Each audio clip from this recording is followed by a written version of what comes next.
Notre présence dans ce stade mythique du tout-puissant Mazembe témoigne de notre attachement à l'unité de ce grand pays béni par Dieu qui ne cesse malheureusement de s'enfoncer dans le désordre et la misère.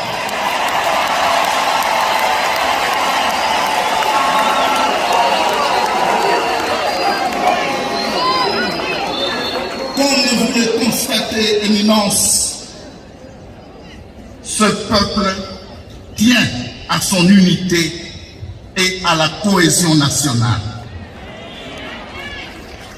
L'Église catholique, dont la majorité de ce peuple se réclame, est le symbole le plus éloquent et le signe le plus manifeste de l'unité indéfectible de ce pays.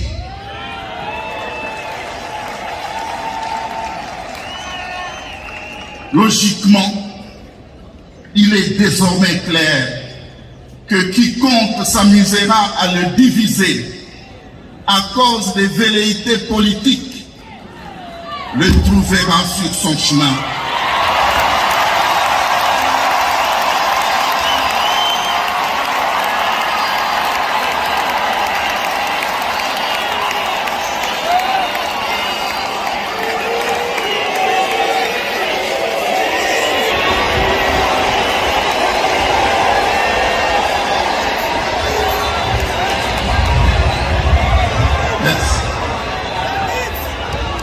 Je vais vous obéir.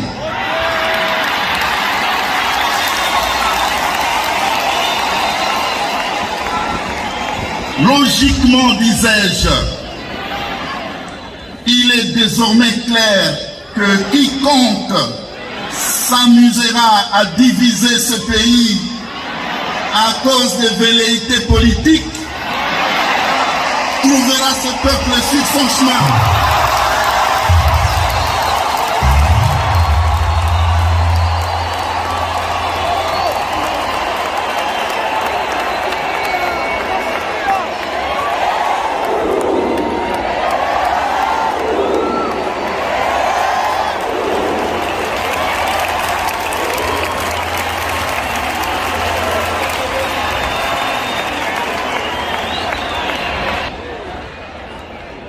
Le peuple congolais, dont une infime portion participe à cette Eucharistie de clôture de notre 3e congrès eucharistique national, ce peuple donc vit sur un territoire garni par d'immenses richesses naturelles dont, hélas, il ne profite pas suffisamment.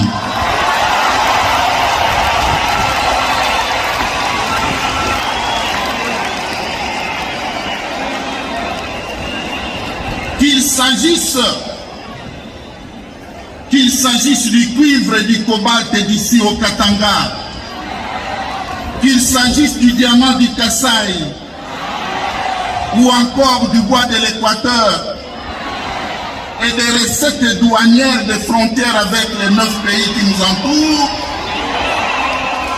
les dividendes de ces immenses richesses sont accaparés par une rare gloutonnerie d'une élite au pouvoir et des multinationales peu scrupuleuses.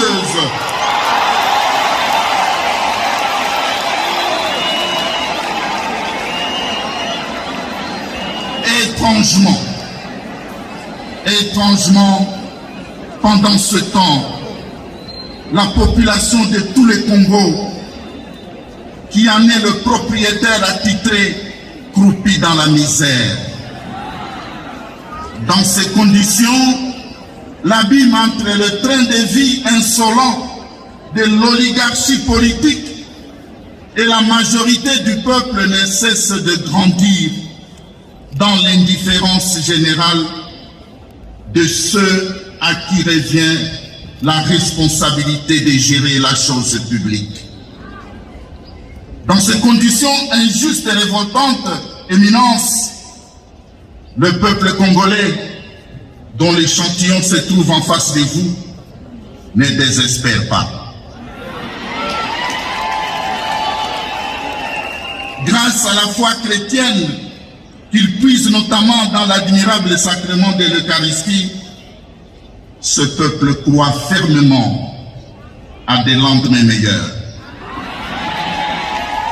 Sans vouloir s'évader dans une spiritualité désincarnée que le pape François a dénoncée à juste titre, ce peuple est conscient que son destin est entre ses mains. L'Eucharistie est à cet effet une source puissante de la force de son destin. Dans cette logique, c'est un événement historique qui s'est clôturé au stade Mazembe de la Kamalondo ce dimanche 11 juin 2023. Le Congrès eucharistique national a réuni les évêques et délégations constituées des fidèles, prêtres consacrés et laïcs des 48 diocèses du pays. Ces moments rares et solennels auxquels le président Moïse Katumbi et son épouse ont pris part comme au jour de l'ouverture.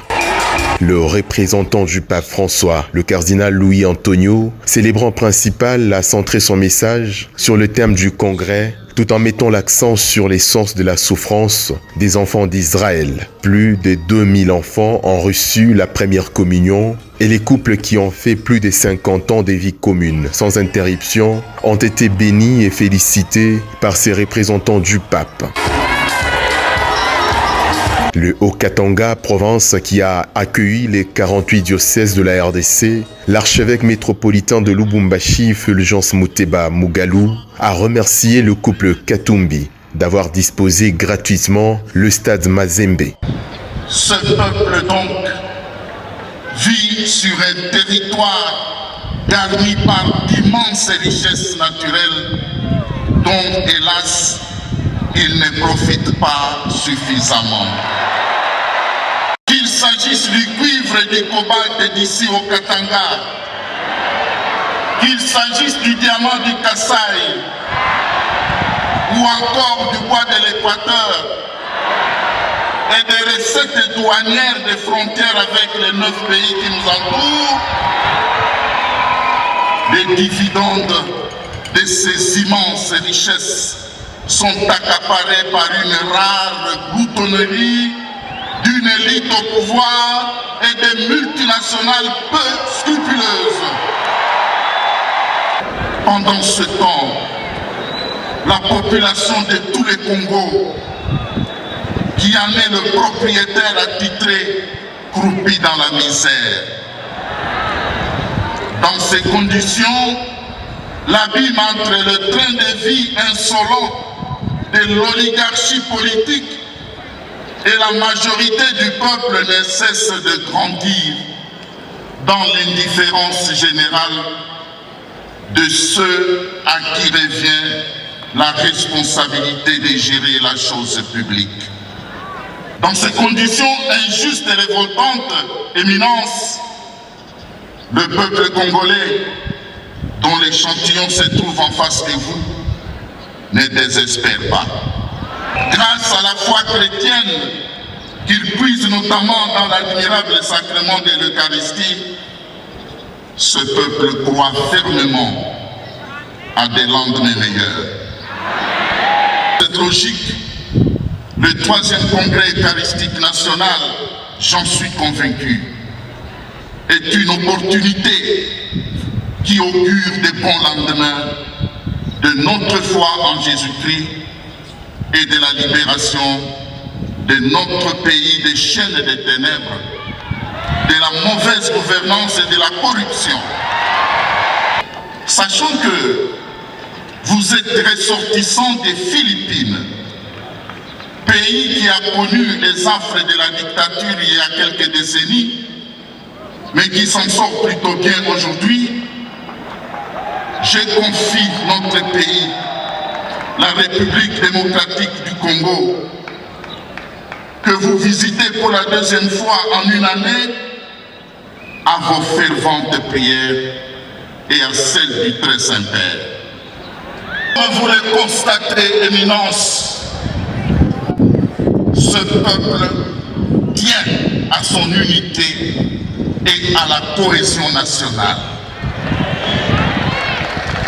L'Église catholique, dont la majorité de ce peuple se réclame, est le symbole le plus éloquent et le signe le plus manifeste de l'unité indéfectible de ce pays. Logiquement, il est désormais clair que quiconque s'amusera à le diviser à cause des velléités politiques le trouvera sur son chemin.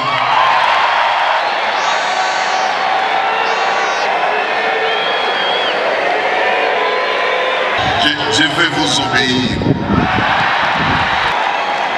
Logiquement, disais-je, il est désormais clair que quiconque s'amusera à diviser ce pays à cause des velléités politiques trouvera ce peuple sur son chemin.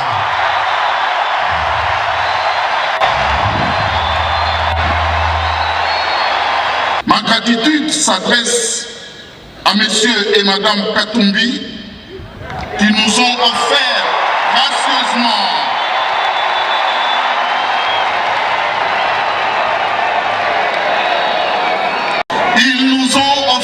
gracieusement ce magnifique stade au nom de leur foi, de leur amour pour ce pays et au nom de leur amour pour cette Église du Christ. Monseigneur Marcel Outembi, président de la Conférence épiscopale nationale du Congo, a également fait mention de la situation que traverse le pays. Il est vrai, notre société fait face à de multiples crises. Insécurité récurrente, massacres, guerres et catastrophes naturelles dans certaines zones. À cela s'ajoute la peur du lendemain. Nos familles au fond. Plusieurs parents, suite à leur maigre salaire, n'arrivent pas à subvenir aux besoins alimentaires et autres de leurs enfants. Le congrès eucharistique national s'est clôturé, mais les pèlerinages continuent à marteler ces pasteurs de l'Église catholique bien avant la fin de cette célébration eucharistique.